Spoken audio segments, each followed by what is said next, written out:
ये कहानी ढोलकपुर नमक राज्य की है। ये बहुत बड़ा और खुशहाल राज्य था।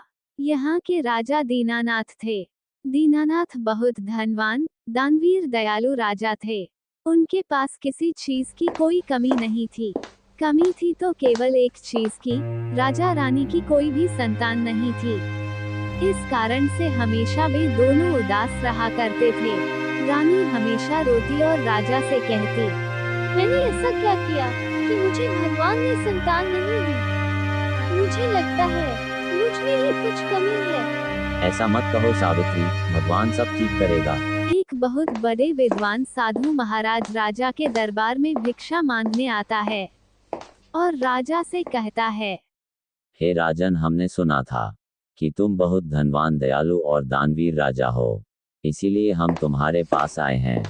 हम हमारे शिष्यों के लिए तुमसे अन्य दान में चाहते हैं। क्या तुम हमें अन्य दान में दोगे राजन? हाँ हाँ साधु महाराज, हम तुम्हें अन्य दान जरूर देना चाहेंगे। साधु महाराज ने देखा कि पासी में दुखहारी परेशान रानी खड़ी हुई थी। साधु ने रानी से बोला, हे रानी, क्या आपका मन दान देने के लिए नहीं है क्या? नहीं नहीं साधु महाराज, ऐसी कोई बात नहीं है। दरअसल साधु महाराज, ऐसी बात है कि हमारी शादी को 10 साल हो चुके हैं, पर अभी तक हमारी कोई भी संतान नहीं हुई है। इसलिए हम बहुत चिंतित परेशान रहते हैं। साधु महाराज, हे राजा रानी, तुम बहुत दानवीर और दयालु राजा हो, इसलिए हम तुमसे बहुत प्रसन्न हुए और हमारे पास तुम्हारी समस्या का समाधान है। हम तुम्हारी समस्या को अभी दूर कर देते हैं। साधु महाराज राजा को एक फल खाने को देते हैं और राजा से कहते हैं, हे राजा, हमें रानी से कुछ देर अकेले में बात करनी है। हमें कुछ देर अकेला छोड़ दे।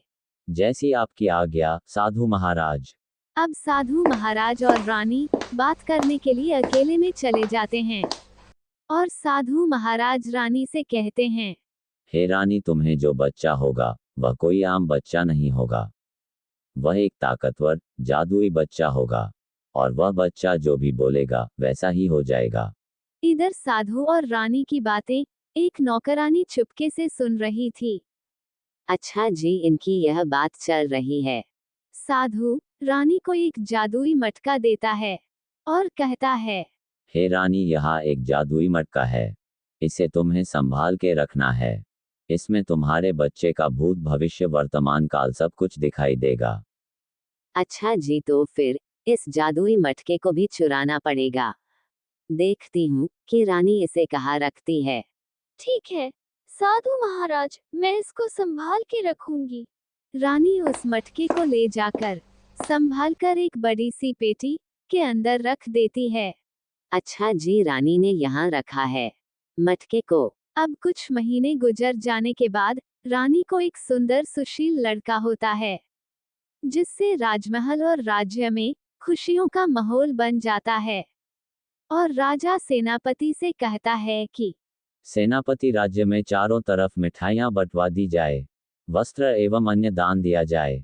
हम बहुत खुश हैं। आज इस राज का राजकुमार का जन्म हुआ है। जो आज्ञा महाराज। सेनापति राज्य में चारों तरफ मिठाइयाँ बंटवाता है, अन्य दान, वस्त्र दान करवाता है।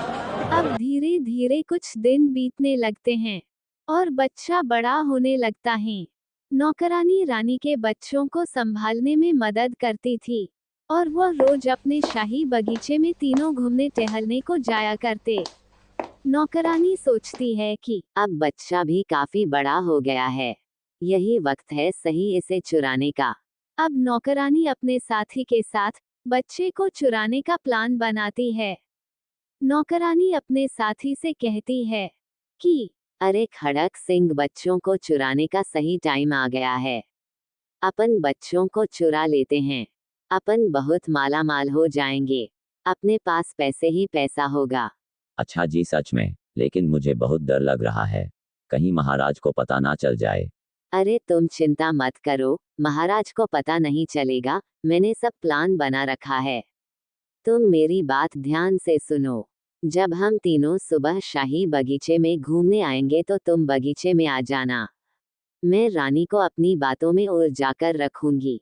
जब तक तुम बच्चे को वहां से चुरा कर ले जाना। ठीक है, मैं सुबह बगीचे में आ जाऊंगा। अब सुबह होती है। रानी और नौकरानी बच्चे को लेकर तीनों बगीचे में घूमने को चली जाती है। इधर खड़क सिंह बगीचे में आ जाता है और झाड़ियां के पीछे छुप जाता है। बच्चे को चुराने का सही मौका देखता है। इधर नौकरानी रानी को बातों में लगा लेती है और खड़क सिंह बच्चे को चुरा कर ले जाता है। कुछ देर बाद जब रानी का ध्यान बच्चे पर जाता है तो बच्चा उसे बगीचे में कहीं भी दिखाई नहीं देता है। मेरा बच्चा कहाँ गया? नौकरानी, बच्चा कहाँ गया? महारानी, बच्चा यहीं खेल रहा था, पता नहीं कहाँ चला गया। मैं आसपास जाकर देखती हूँ। पूरे राज्य में हाहाकार मच गया। चारों तरफ बच्चों को ढूंढा जा रहा है, पर बच्चा कहीं भी नहीं मिला। इधर नौकरानी मौका पाकर उस मटके को उस पेटी से चुराकर भाग जाती है। इधर खड़क सिंह नौकरानी को बच्चा दे देता है और नौकरानी बच्चे को लेकर दूर पहाड़ी पर चली जाती है और बच्चे का लालन पालन करती। नौकरानी बच्चे से कहती, बोलो बोलो बेटा, मुझे बहुत सारा पैसा चाहिए। मुझे बहुत सारा पैसा चाहिए।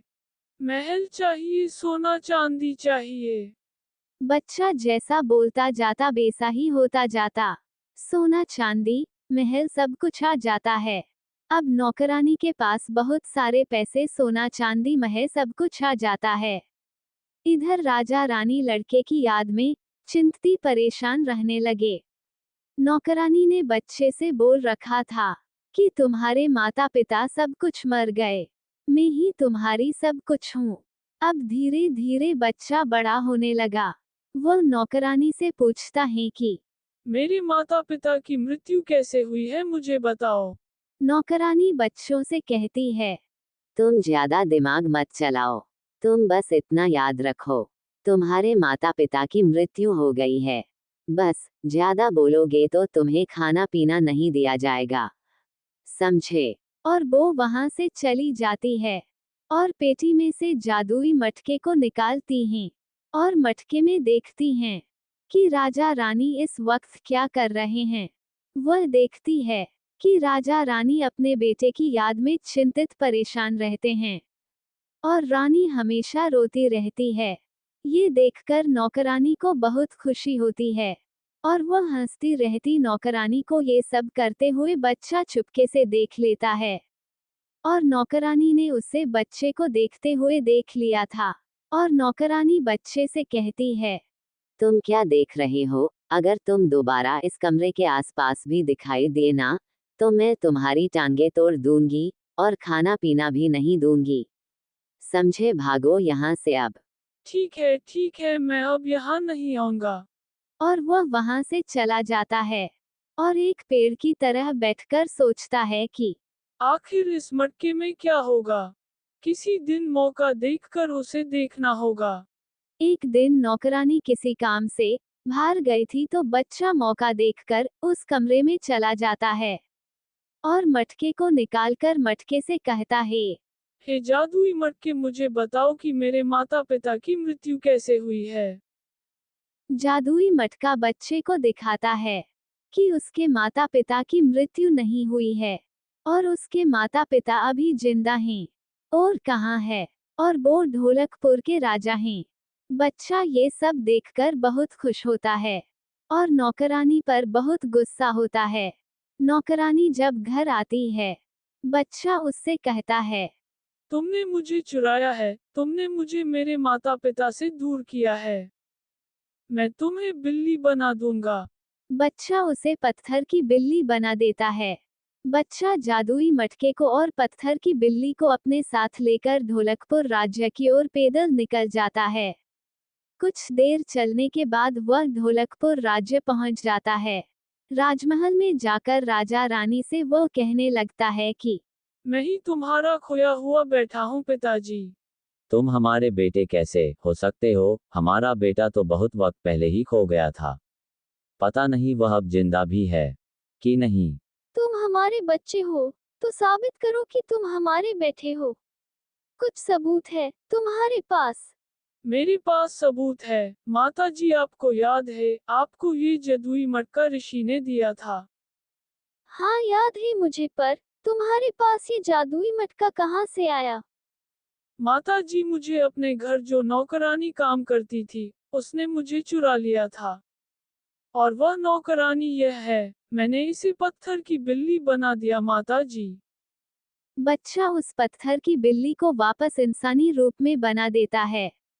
राजा रानी उसे देखकर कहने लगते हैं कि अरे ये तो अपने अपने नौकरानी गंगू है। गंगू है। तुमने हमारे बच्चे को चुराया था, तुम्हें हम ऐसी सजा देंगे कि तुम जिंदगी भर याद रखोगे। सेनापति, इसे ले जाकर अंधेरे कारागार में बंद कर दो। माताजी, पिताजी, यह सब मेरी जादुई शक्ति के कारण हो रहा है। मैं इस जादू शक्ति को ही खत्म कर दूंगा। और वह ये कहता है, और उसकी जादुई शक्ति खत्म हो जाती है, और वह आम व्यक्ति हो जाता है। वहाँ आम व्यक्ति की तरह खुशहाल जीवन जीने लगता है।